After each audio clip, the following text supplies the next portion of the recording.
नमस्कार। पिछले दिनों अलीगढ़ के टप्पल का नूरपुर गांव हिंदुओं के पलायन को लेकर सुर्खियों में आया था। इस मुस्लिम बहुसंख्यक गांव में प्रताड़ना के चलते हिंदुओं ने अपने घरों पर मकान बिकाऊ है लिख दिया था, जिसके बाद हिंदू संगठनों ने प्रदर्शन किया और फिर पुलिस ने इस्लामिक कट्टरपंथियों पर एक्शन लेते हुए कईयों को गिरफ्तार किया था। अब ये गांव एक बार फिर से विवादों में है, क्योंकि यहाँ मुस्लिमों की ओर से प्रशासन को ठेंगा दिखाते हुए तानाशाही दिखाई जा रही है। दरअसल कोरोना के नियमों की धज्जियां उड़ाते हुए नूरपुर गांव की बड़ी मस्जिद में मदरसा चलाया जा रहा है। खुलेआम प्रशासन की आंखों में धूल झोंककर मदरसे में बच्चों को तालीम दी जा रही है। सैकड़ों छोटे बच्चों को उर्दू और अरबी की शिक्षा दी जा रही है। नूरपुर गांव की बड़ी मस्जिद में बुधवार को मौलाना सैकड़ों बच्चों को तालीम दे रहे थे। इस दौरान ना तो किसी ने मास्क पहना हुआ था, ना ही सोशल डिस्टेंसिंग का पालन किया जा रहा था।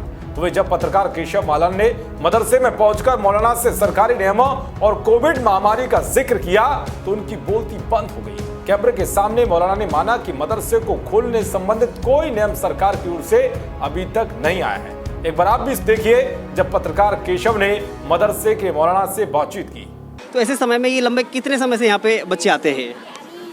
अभी रुको, अभी काटो से। अच्छा, आपका नाम क्या है? याहया। जी, याहया। तो आप डेली आते हैं यहाँ पे? नहीं, अभी बंद कर दिए थे बीच में, अभी जल्दी में शुरू करेंगे। समय क्या रहता है इनका? सुबह कितने बजे से? 1 घंटे ऐसे होता था, 1 घंटा सुबह आते हैं। तो लगभग बच्चों की संख्या क्या रहती है? कभी ज़्यादा हो जाते तो काम का टाइम कभी कम हो जाए।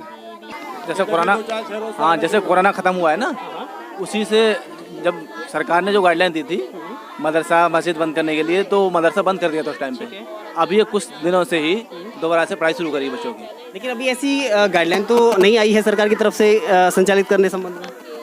हाँ, ऐसे मैंने कुछ सुना तो नहीं है खैर, लेकिन बस गांव देहात में कोरोना वगैरह कुछ ज़्यादा है भी नहीं, इस वजह से थोड़ा सा ठीक है।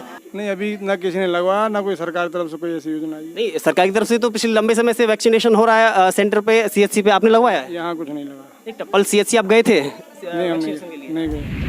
तो देखा आपने, मजहबी तालीम देने के लिए ये लोग किस तरह से कोरोना के खतरे को बढ़ाने पर तुले हुए हैं। तो भाई टप्पल पुलिस का कहना है कि मामला संज्ञान में नहीं है। अगर ऐसा है तो मामले की जांच कराई जाएगी। हालांकि एसडीएम ने आरोपियों के खिलाफ कार्रवाई करने की बात कही है। दरअसल गांव में लगभग 800 मुस्लिम परिवार रहते हैं। हिंदुओं के 125 परिवार हैं, जिनमें अधिकतर आबादी जाटव समाज की है। पिछले दिनों नूरपुर गांव में 150 हिंदू परिवारों के पलायन की खबर के बाद एआईएमआईएम ओवैसी के यूथ ब्रिगेड के प्रदेश अध्यक्ष सैयद नाजिम अली ने धमकी देते हुए कहा था कि नूरपुर में नमाज तो होगी, लेकिन हिंदुओं को वहां बारात नहीं निकालने दिया जाएगा। बता दें कि 26 मई को एक दलित घर में 2 बेटियों की एक साथ बारात जा रही थी। आरोप है कि बारात लाते वक्त बीच में मस्जिद पड़ी। वहां मुस्लिम समुदाय से जुड़े कुछ लोगों ने बारातियों के साथ मारपीट शुरू कर दी। बारातियों से कहा कि अगर बारात ले जाना है तो मस्जिद से पैदल ही जाना होगा। इस पर बारात वापस लौट गई। घटना के बाद से नूरपुर में रहने वाले 150 हिंदू परिवारों ने अपने घर बेचकर पलायन का ऐलान कर दिया। खैर, अब सवाल है कि आखिर देश के अंदर पाकिस्तान और बांग्लादेश जैसे हालात क्यों बनाए जा रहे हैं। देश और दुनिया की तमाम खबरों को पाने के लिए देखते रहिए वीके न्यूज। नमस्कार।